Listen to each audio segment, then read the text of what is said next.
जंग आज़ादी में मुसलमानों का योगदान, ये टॉपिक मुझे दिया गया है। लोगों, ऐसा नहीं है कि सिर्फ इस टॉपिक में बात सिमट जाएगी कि मुसलमानों का जंग आज़ादी में योगदान क्या है। दरअसल आपको किसी से शिकवा होना ही नहीं चाहिए। शिकवा होना ही नहीं चाहिए कि आपकी हिस्ट्री के साथ क्या किया जा रहा है। दुनिया की हर हिस्ट्री के साथ ये हो रहा है। अगर आपको अपनी हिस्ट्री की इतनी इंपॉर्टेंस है तो आपको खुद पढ़ना होगा, आपको अपने बुजुर्गों की हिस्ट्री खुद बचानी। फजर की नमाज के बाद मस्जिद के अहाते में लोगों ने देखा कि एक छोटा सा बच्चा 14 या 15 साल का खून में सना हुआ खड़ा है। उसके सामने एक शेर था जो 2 शेर मरा हुआ पड़ा था। जब लोगों ने देखा तो वो समझ गए कि इस बच्चे की हाथापाई इस शेर के साथ हुई है और शेर मर गया, तो बच्चे उस हुई हाथापाई से डर के यहां खड़ा है। नमाजियों ने ये कहा कि इसके मुंह पे पानी मारा जाए, इसका खून साफ किया जाए, देखा जाए ये कौन है। जब मुंह पर पानी मारा गया तो कहा, अरे ये तो फकरुन निसा का बेटा है। उन नमाजियों में एक नाबीना नमाजी थे, उन्होंने कहा, फकरुन निसा से चलकर पूछो कि उसने बच्चे की परवरिश ऐसे कैसे की है कि इस बच्चे ने इतनी सी कम उम्र में एक शेर को मार दिया। सारी जमात नमाज के बाद घर पहुंची, बाहर से सलाम किया, जवाब आया वालेकुम सलाम। कहा, बच्ची तुमने अपने बेटे को कैसे पाला है कि इसने एक शेर को मार दिया। कहा, मैंने कोई खास परवरिश नहीं की। जब जमाती लौटने लगे तो फकरुन निसा ने पीछे से आवाज दिया, कहा, हमारे पीर मेहराब शाह कलंदर के हुक्म से जब हमें बच्चा नहीं हो रहा था तो टीपू मस्तान औलिया की दरगाह पे हमने इस बच्चे को मांगा था, और एक दिन हमारे ख्वाब में टीपू मस्तान औलिया आए और हमसे ये हुक्म दिया, इतना खिराज अकीदत पेश करना कि जब भी इस बच्चे को दूध पिलाना उससे पहले वजू कर लेना। मैंने अपने बच्चे को जब भी दूध पिलाया है उससे पहले वजू किया है। शायद ये उस वजू की ताकत है। बच्चे का नाम था फतेह मोहम्मद अली खान साहब, जिसे आप और मैं टीपू सुल्तान के नाम से जानते हैं। गूगल पर जब आप कॉनग्रीव रॉकेट ऐसे टाइप करेंगे या मैसूरियन रॉकेट ऐसे टाइप करेंगे तो एक गूगल पेज डिस्प्ले करेगा। इस पेज पर यह लिखा हुआ है कि मैसूरियन रॉकेट ये इंडिया की पहली मिसाइल थी। इन मैसूरियन रॉकेट को लाया किसने? का हैदर अली और उनके बेटे टीपू सुल्तान ने। इस मैसूरियन रॉकेट के बारे में जो किताब गूगल पे खुलती है उसका नाम है कॉनग्रीव रॉकेट। उसमें सर विलियम कॉनग्रीव लिखते हैं 1799 में टीपू सुल्तान को मारा गया। 1801 में उनसे जब्त की हुई बहुत सारी मिसाइलों को इंग्लैंड भेजा गया। 1801 से 1805 तक मैंने उन मिसाइलों पर रिसर्च की, लेकिन मैं उनके डिजाइन को समझ नहीं पाया। ऐसा नहीं था कि इंग्लैंड में मिसाइलें नहीं थी, लेकिन मैसूरियन रॉकेट 2 किलोमीटर से ज्यादा वार करते थे। और जब उस मिसाइल को समझने में हम नाकाम रहे तो अंग्रेजों ने यहां से एक किताब भिजवाई जो आज पेरिस के म्यूजियम में रखी हुई है। उस किताब का नाम है फतहुल मुजाहिदीन। लिखने वाले का नाम टीपू सुल्तान है। और क्या आप जानते हैं, उस किताब में उस रॉकेट के पूरे डिजाइन को टीपू सुल्तान ने समझाया है। कहा, विलियम कॉनग्रीव लिखते हैं, आपके गूगल पे खुला हुआ है, अगर आप चाहें तो पढ़ सकते हैं कि उन मैसूरियन रॉकेट्स को कन्वर्ट करके मैंने पहली कॉनग्रीव मिसाइल जो 2 किलोमीटर से ज्यादा वार करती थी उसे मैंने बनाया। ये आपके बुजुर्गों की हिस्ट्री है कि जब टेक्नोलॉजी और साइंस आती तो उनका सर आसमानों में रहता, और जब दीन इलाही की बात आती तो उनका दिल झुका हुआ रहता। तुम ऐसा क्यों नहीं करते? क्या मशीयत इलाही तुमसे ये नहीं चाहती कि जब दीन की बात आए तो तुम्हारा दिल झुका हुआ हो, जब टेक्नोलॉजी की बात आए तो producer, manufacturer, research and development class में तुम्हारा नाम लिया जाए? क्या तुम अपनी उस हिस्ट्री को भूल गए कि पहली तोप इंडिया में लाने वाला जहीरुद्दीन मोहम्मद बाबर था? पहली पक्की सड़क बनवाने वाला शेर शाह सूरी था। पहला रॉकेट लाने वाला शेर मैसूर टीपू सुल्तान था। और भारत को अग्नि मिसाइल, पृथ्वी मिसाइल ये बनाकर देने वाला भी एपीजे अब्दुल कलाम था। क्या ये मशीयत इलाही तुमसे ये नहीं चाहती कि दीन और दुनिया दोनों तुम्हारी हो जाए? अंग्रेजों ने इस फलसफे को समझा कि जिसके पास एजुकेशन है दुनिया उसके कदमों में है। हमारी पहली आयत इकरा है। इकरा का मतलब पढ़ो, उसके बावजूद हमारी आंखें नहीं खुलती। मेरे दोस्तों ने मुझ पे पाबंदी लगाई है कि आज यहां से इस्तेमाल जितनी भी किताबें मैं करूंगा एक भी मुस्लिम ऑथर की नहीं होना चाहिए। तो मैंने चुन चुनकर सारी किताबें अंग्रेजों की लिखी हुई लाई है। पहला विद्रोह इंडिया में 1773 में हुआ था। 1773 में पहला विद्रोह हुआ। इस विद्रोह का नाम फकीर रेबेलियन था। इस विद्रोह का नाम आज भी किताबों में फकीर एंड सन्यासी रेबेलियन के नाम से जाना जाता है। इस फकीर और सन्यासी रेबेलियन का तरीका यह था, इस पर पूरी एक किताब बैंकिम चंद्र चटर्जी ने लिखी है। इस किताब का नाम आनंद मठ है। और आईएएस के एग्जाम में कई बार पूछा जाता है कि फकीर और सन्यासी रेबेलियन, इस रेबेलियन को किस किताब में सबूत पाए जाते हैं?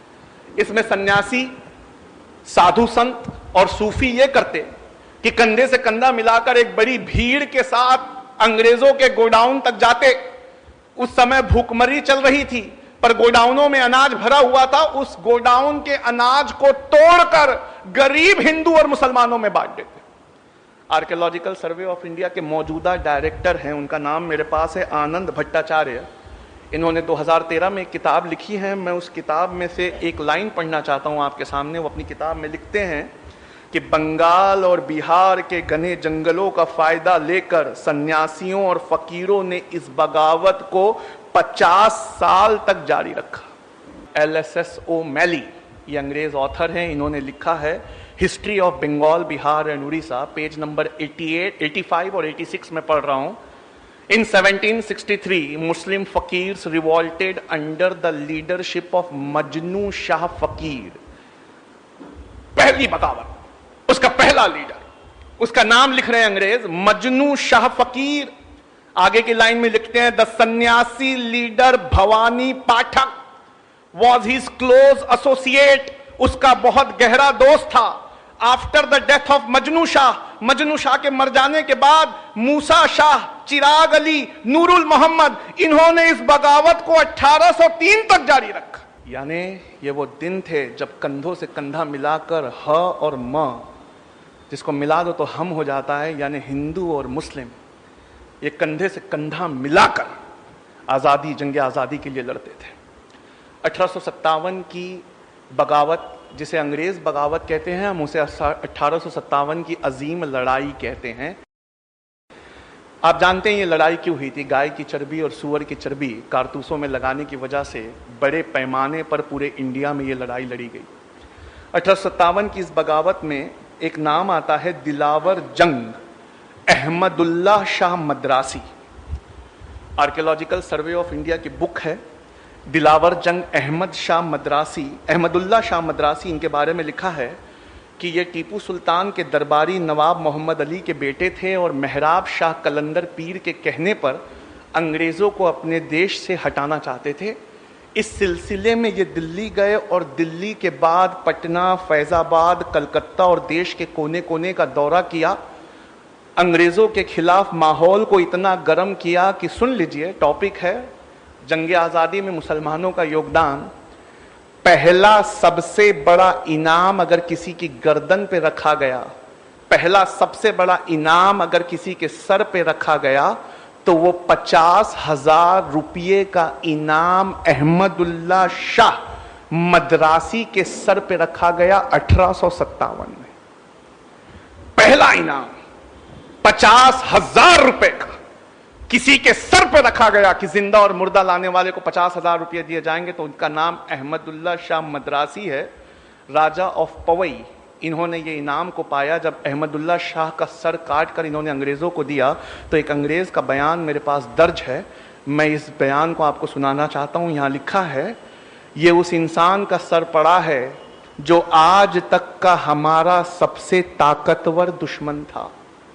1857 के उलमाओं की फहरिस्त बहुत लंबी है, मौलाना उस पर बात कर चुके हैं। मौलाना लियाकत अली खान हो या मौलाना बख्त खान हो या खान बहादुर खान हो या हिकमतुल्लाह खान हो, 1857 की यह फहरिस्त बहुत लंबी है। और जैसा कि मौलाना ने आपको बताया, पहला फतवा जंगे आज़ादी की लड़ाई का जिसने दिया था उसका नाम अल्लामा फजले हक खैराबादी था। अल्लामा फजले हक खैराबादी ने जब यह फतवा दिया और दिल्ली आज़ाद हुआ, तो दिल्ली को वापस पाने के लिए अंग्रेज़ों ने बहुत मेहनत की। मेरे पास लेफ्टिनेंट हॉडसन की एक किताब का एक पैराग्राफ मौजूद है। लेफ्टिनेंट हॉडसन ये वो शख्स थे जिन्होंने दिल्ली को दोबारा जीता। वो लिखते हैं, हमें इंग्लैंड से टेलीग्राम आया था। इस टेलीग्राम में लिखा था, 1857 की बगावत दरअसल मुसलमान उलमाओं की बगावत है। जहां पर भी टोपी और दाढ़ी वालों को देखो, इन्हें बिने मुकदमे के लटका दो। लेफ्टिनेंट हॉडसन अपनी किताब में लिखते हैं, फिर क्या था, हम निकल पड़े, दाढ़ी और टोपी वालों को ढूंढ ढूंढ कर निशाना बनाते। हम उनसे यह नहीं पूछते कि तुमने क्या किया है, बस हमारी गोलियां उनका सीना और सर तलाशती। कर्नल नील, इन्होंने पटना और इलाहाबाद और कानपुर को दोबारा अंग्रेजों के कब्जे में लाया था। वो अपनी किताब में लिखते हैं, मुझे इस बात पर फक्र है। कर्नल नील लिख रहे हैं अंग्रेजों के लिए, हमारे लिए नहीं लिख रहे। तो लिखते हैं, मुझे इस बात पर फक्र है कि मैंने सैकड़ों लोगों को बिना मुकदमे के ही फांसी दे दी। उस जमाने में एक बेहतरीन हिंदू इतिहासकार दिल्ली में रहा करते थे, दुर्गादास बंदोपाध्याय। वो अपनी किताब में लिखते हैं, मैं उनकी किताब से एक पैराग्राफ पढ़ना चाहता हूं। ये इलाहाबाद में थे जब 1857 की बगावत हुई, वो इलाहाबाद में थे। वो लिखते हैं, इलाहाबाद के चारों ओर 1857 के बाद कई सालों तक एक झाड़ नहीं मिलता था। इलाहाबाद के चारों ओर 1857 के बाद कई सालों तक एक झाड़ नहीं मिलता था, क्योंकि मरने वालों की तादाद इतनी ज्यादा थी कि या तो वो लकड़ी कब्र में पट्टा बना के लगा दी गई या चीता पर लकड़ी बनाकर जला दी गई। क्या आप सोच सकते हैं कि वो क्या जुल्म सितम होगा कि झाड़ इलाहाबाद से खाली हो गए, या वो कब्रों में तख्ते बनकर लग गए, या चिताओं पर लकड़ी बनकर जल गए। ये 1857 की चीज थी। द टाइम्स अखबार उस समय इंग्लैंड से निकलता था। मेरे पास जनवरी 1861 की एक पेपर कटिंग है। द टाइम्स अखबार जो लंदन से निकलता था, उसमें करेस्पॉन्डेंट का नाम रसेल है। ये रसेल ने अपने फ्रंट पेज पे द टाइम्स अखबार के लिखा है, अंग्रेज सरकार उलमाओं के दिल में हमेशा के लिए डर बिठाना चाहती थी, इसलिए नफीस उलमाओं को सूअर की चमड़ी में जिंदा सिया गया और सूअर की चर्बी के खिलाफ फतवा देने वाले मुस्लिम उलमाओं को जबरदस्ती पोर्क खिलाया गया। ये कुर्बानियां हैं जो आपके आलिमों ने दी हैं। सर जेम्स आउटरम और एडवर्ड टिमस, ये राइटर हैं एक किताब के। उस किताब से मैं एक लाइन पढ़ना चाहता हूं, सिर्फ एक लाइन। जिन 51,200 लोगों को फांसियां हुई, उसमें उल्मा, अभी मुसलमान भी नहीं कह रहा हूं, मुसलमानों में ऊंची कैटेगरी उल्मा कह रहा हूं, जिन 51,200 लोगों को फांसियां हुई 1859, 60 और 61 में, उनमें उलमाओं की तादाद सिर्फ 27,000 थी। यानी सिर्फ उलमा 27,000 से ज्यादा थे। 51,200 लोगों को फांसियां हुई। लोगों, इतिहास में आपका रिकॉर्ड है जो दम तोड़ रहा है।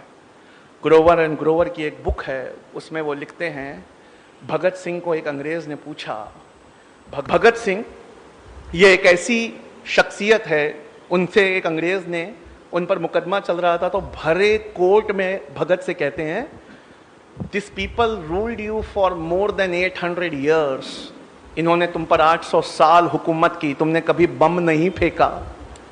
हमें आए 150 साल हुआ है और सेंट्रल लेजिस्लेटिव असेंबली में भगत सिंह तुमने बम फेंक दिया। भगत सिंह मुस्कुरा के कहते हैं, सर बम में ना छर्रा था ना केमिकल थे, हम आपको मारना नहीं चाहते थे। जज ने कहा तो फिर बम क्यों फेंका? कहा बहरों को सुनाने के लिए धमाके की जरूरत होती है। भगत सिंह से कहा कि 800 साल इन्होंने तुम पे राज किया, कभी बम नहीं फेंका। कहा सर कैसा राज किया? ऐसा राज किया कि हमारे देश का नाम सोने की चिड़िया पड़ गया। ये सोने की चिड़िया की चहक है जो आपको 7 समुंदर दूर से खींच कर लाई। और 150 साल आपने कैसा राज किया? एक लाइन में बताना चाहूं, और भगत गजब के विद्वान थे। भगत कहते हैं 150 साल आपने कैसे राज किया? अगर एक लाइन में कहना चाहूं तो आपने एक स्पंज की तरह राज किया। ये स्पंज गंगा के किनारे से हीरे मोती चूस कर ले जाता, और जब इसे थेम्स, लंदन में नदी है, थेम्स के किनारे निचोड़ा जाता तो दौलत बरसने लगती। ये जो दौलत आप यहां से भिगा भिगा कर ले गए हैं, सारे कल कारखाने और औद्योगिक क्रांति उसी से आई। और इन्होंने कैसा राज किया? इन पठानों और मुगलों ने इसे अपना घर बना लिया, इसी की धूल में अपने आप को मिला दिया, और जो पैसा यहां से लिया यहीं खर्च कर दिया। पेज नंबर है 169, बुक का नाम है ग्रोवर एंड ग्रोवर। आप भगत सिंह के इस बयान को वहां पढ़ सकते हैं। वीर सावरकर कहते हैं कि क्या आप जानते हैं 1857 में सबसे बड़ा, जिसका सबसे बड़ा नुकसान हुआ वो कौन था? वो थे आखिरी मुगल बादशाह बहादुर शाह जफर। वीडी सावरकर लिखते हैं कि मैंने जॉन निकलसन की किताब से इस चीज को कॉपी किया है कि जॉन निकलसन ने लिखा कि हमने सवेरे बहादुर शाह पर यह जोर डाला कि आप नाश्ता करिए। बहादुर शाह ने कहा हमें खाने की तबीयत महसूस नहीं होती, क्योंकि रात को हमने उनकी आंखों में पॉइजनस ऑइंटमेंट लगाया था। पॉइजनस ऑइंटमेंट लगाने से वो हल्के हल्के नाबीना होना शुरू हो गए थे, क्योंकि इस्लामिक लॉ में एक अंधा इंसान राजा नहीं हो सकता। हमने जोर डाला नहीं आप नाश्ता करिए, और जब उनके मर्जी के खिलाफ नाश्ता लाया गया तो लाल कलर के मखमल से ढके हुए 3 कटे हुए सर दिए गए।